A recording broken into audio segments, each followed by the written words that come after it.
Assalamualaikum warahmatullahi wabarakatuh. Kembali bertemu dengan Pak Suprono di channel Pak Suprono Belajar Manajemen.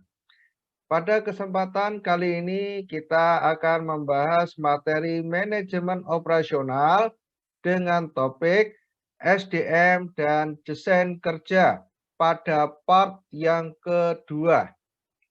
Bagi kalian yang belum mengikuti video pada part yang pertama, bisa klik di kolom deskripsi tautannya. Jangan lupa klik like dan share agar menjadi ilmu yang bermanfaat bagi kita semuanya.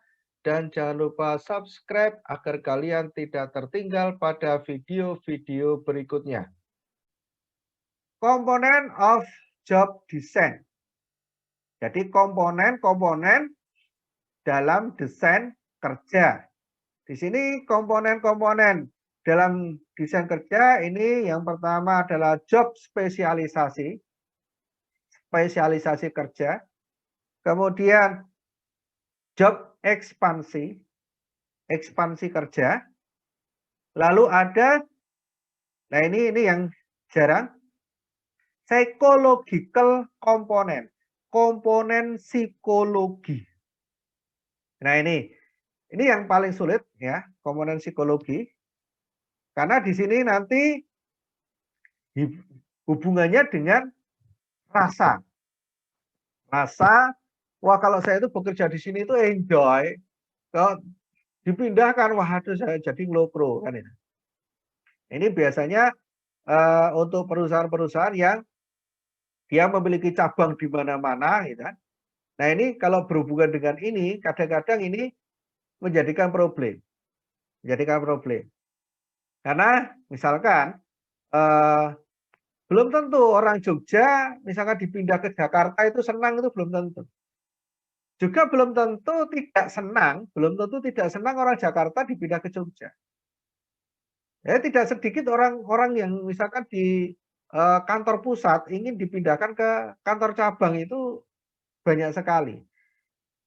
Dan tidak sedikit orang yang menolak dipromosikan ke kantor pusat, dia lebih enjoy tetap di kantor cabang. Nah ini job design seperti ini harus diperhatikan. Harus diperhatikan. Maka yang namanya psychological komponen ini adalah komponen yang dikatakan ringan, ya berat. Kalau dikatakan berat ya juga tidak. Nah ini memang pendekatannya perlu pendekatan khusus. Kemudian self-directed team. Ini berhubungan dengan tim kerja. Kemudian ada motivasi dan insentif sistem. Nah, job design yang paling pokok yang selalu diperhatikan oleh karyawan ini adalah hubungannya dengan motivasi dan insentif. Maka sistem insentif ini biasanya dibuat sedemikian rupa sehingga transparan. Jadi kalau ingin perusahaan itu enjoy di dalam berhubungan dengan tenaga kerja, maka dia itu harus transparan di dalam sistem insentif atau sistem penggajian yang diberikan kepada karyawannya. Nah, motivasi itu kadang-kadang juga dikaitkan dengan insentif, yaitu dalam bentuk bonus. Ya, bonus setelah dia melakukan kerja hasilnya maksimal lalu dikasih bonus. Nah, kadang-kadang itu bonusnya juga dalam bentuk insentif. Nah, ini kalau biar bisa bagus itu transparan. Kemudian adalah ergonomics dan work method. Metode kerja yang nanti diberlakukan kepada setiap karyawan. Metode-metode di sini harus baku, harus bisa difahami oleh tenaga kerja, sehingga ketika dia itu bekerja tidak perlu banyak tanya, tidak perlu banyak info, dan sebagainya.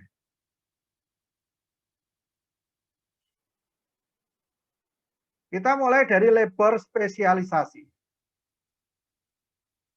Pengertian dari labor spesialisasi di sini adalah memecahkan pekerjaan dalam bagian-bagian yang lebih kecil alias lebih spesifikasi atau lebih spesialisasi.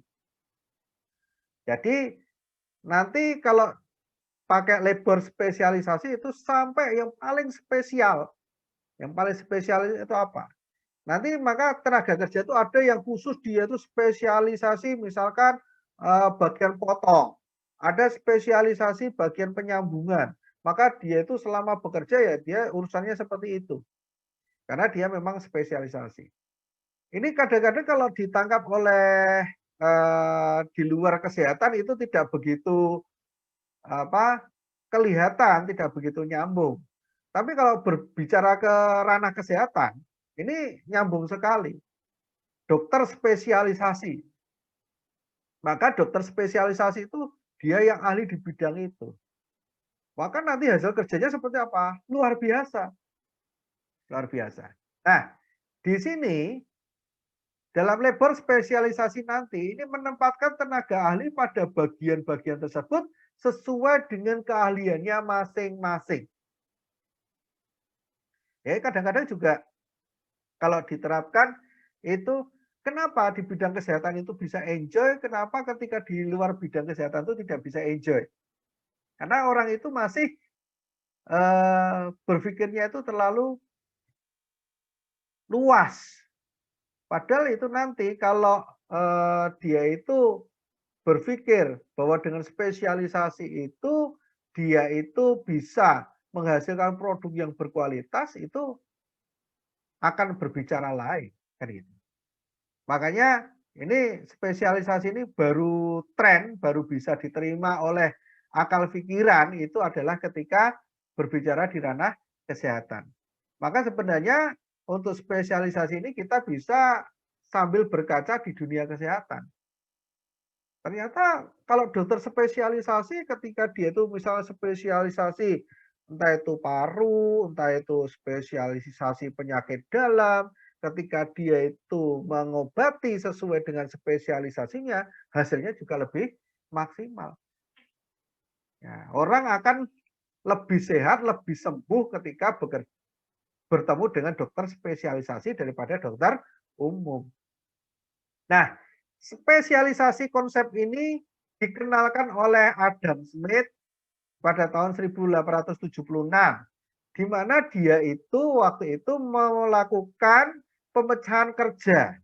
Ya, jadi apa yang dilakukan Adam Smith itu dia membagi tenaga kerja dalam 2 ruangan.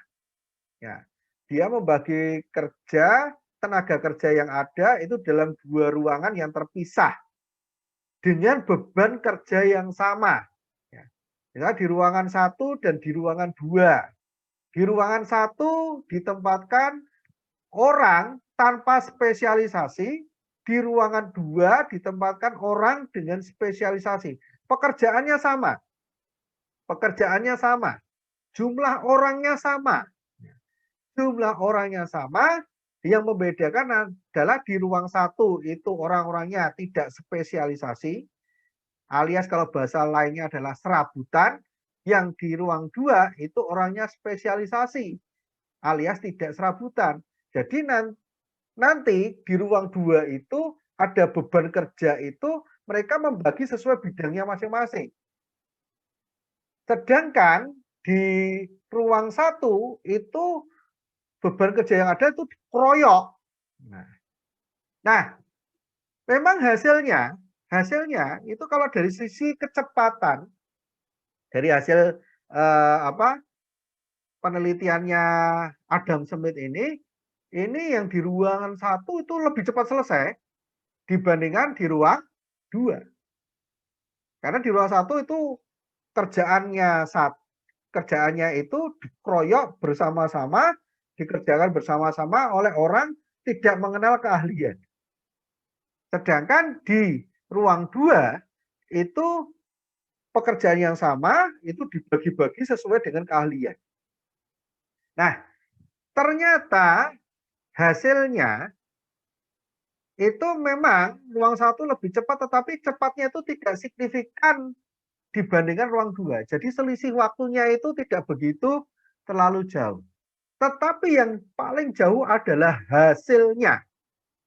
Hasilnya yang di ruangan 1 karena dikeroyok oleh tenaga kerja yang tidak memiliki keahlian, ya hasilnya kualitas yang dihasilkan itu tidak begitu bagus.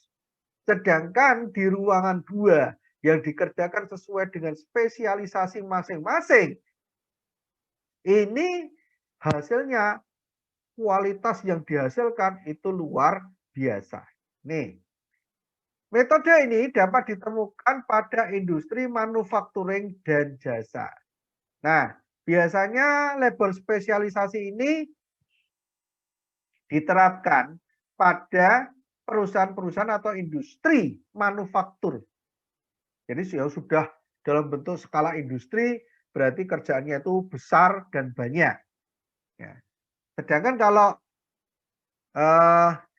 di perusahaan-perusahaan yang belum manufaktur, atau misalkan cuma perusahaan dagang, itu belum menggunakan spesialisasi. Kalau jasa, kebanyakan sudah spesialisasi. Jadi jasa, contohnya jasa itu adalah jasa pendidikan, ya.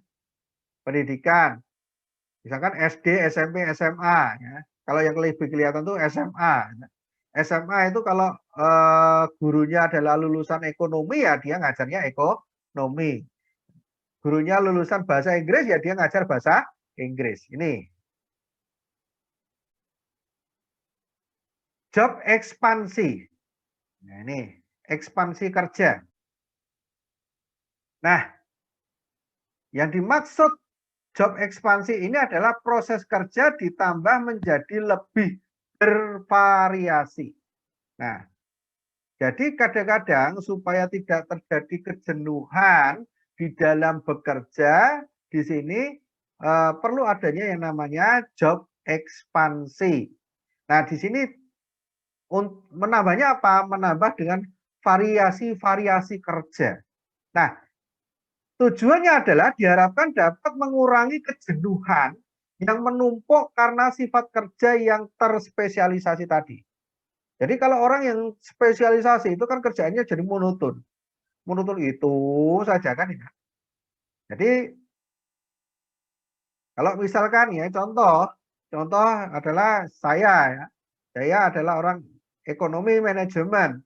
Maka berbicara ya ekonomi manajemen terus. Nah, di sini biasanya supaya mengurangi kejenuhan itu adalah dengan ekspansi kerja. Dengan apa? Dengan variasi-variasi kerja yang itu memberikan suatu kesenangan dari saya, misalkan ini ya, tadi contohnya saya ketika saya mengajar ekonomi manajemen. Ini salah satunya, yaitu membuat variasi-variasi. Ya, variasinya kalau yang saya lakukan misalkan contohnya adalah saya mengajar di kampus, ya. Saya juga mengajar di SMA. Ini kan ini sama, yang saya ajar sama, ranahnya ekonomi sama, tapi ini membentuk suatu variasi kerja. Nah, metode yang digunakan dalam job ekspansi itu adalah misalkan dalam bentuk job enlargement, perluasan kerja. Jadi tadi yang saya contohkan tadi adalah salah satu contoh perluasan kerja. Saya itu mengajar di kampus, saya juga punya sambilan mengajar di anak-anak SMA. Ini adalah termasuk perluasan kerja. Kemudian job enrichment, ini lebih mengayakan diri.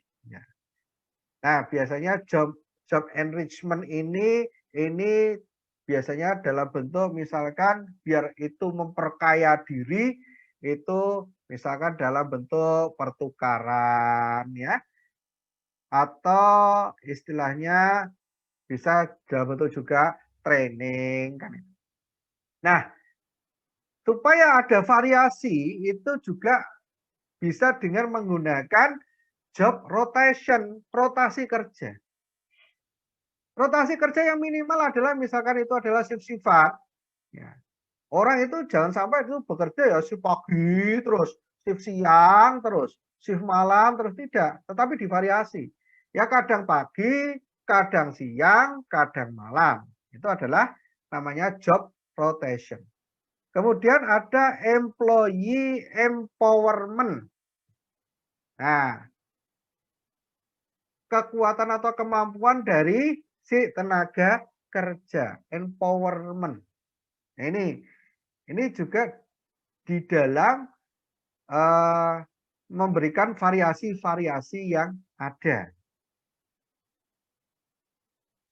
Nah, ini contoh job enlargement dan enrichment ya. Dalam bentuk apa? Flowchart ini ya.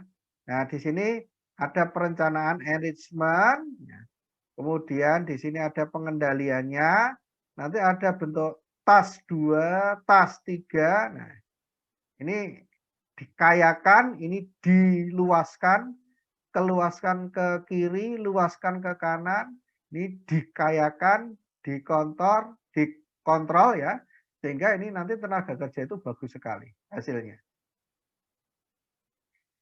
Job rotation, ini contohnya, ini kalau ini di bidang kesehatan ya. Ini misalkan dokter ya, ini ranahnya sama ini. Yang berbeda misalnya di sini. Ini kalau ini adalah bukan dokternya tetapi perawatnya. Perawat maternity, perawat yang bekerja di misalkan persalinan, dirotasi ke perawat yang bekerja di pediatrik, ya. Kemudian dirotasi ke perawat geriatrik. Yang pertama untuk perawat masalah kelahiran anak, dirotasi ke perawat yang berhubungan dengan anak-anak yang sudah menjadi anak. Kemudian yang satunya setelah itu dirotasi ke geriatrik. Nah, kalau penyakit dalam gimana? Penyakit dalam ya juga sama. Misalkan kalau itu dokter ya. Dokter spesialis penyakit dalam. Spesialis penyakit dalam juga bisa dirotasi di yang spesialis penyakit dalam yang berhubungan dengan pasien-pasien yang umum sama bisa ke geriatri. Geriatri. Ini memang ada spesialisasi geriatri. Ya.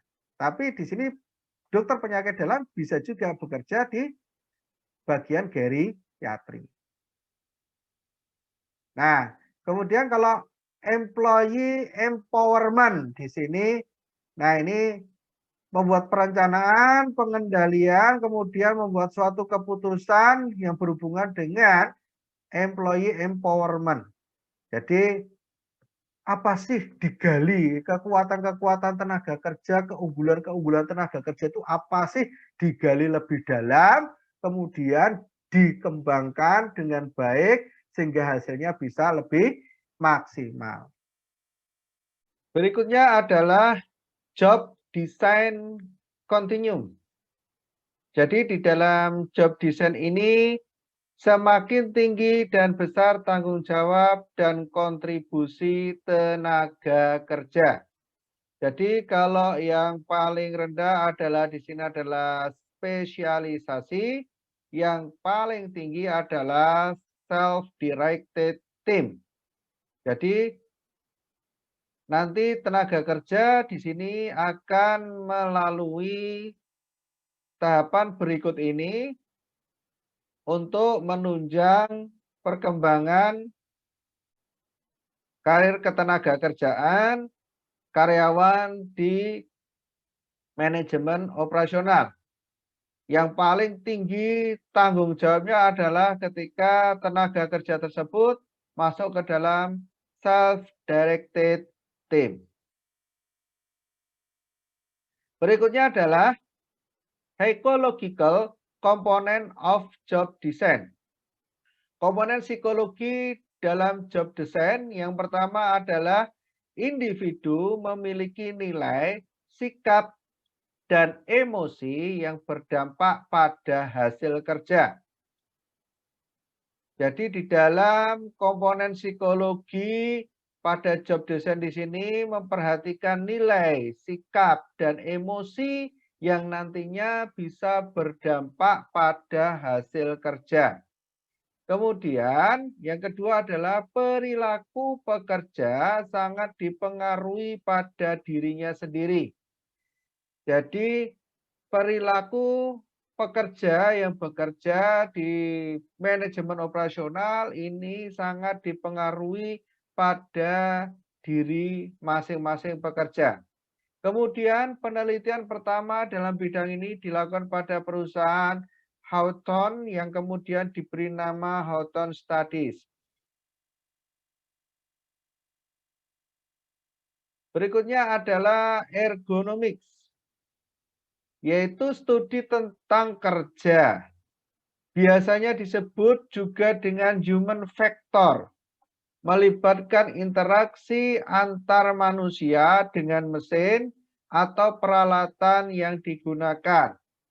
Jadi di sini di dalam ergonomik ini adalah menyatukan kondisi orang yang bekerja di suatu tempat beserta alat-alatnya.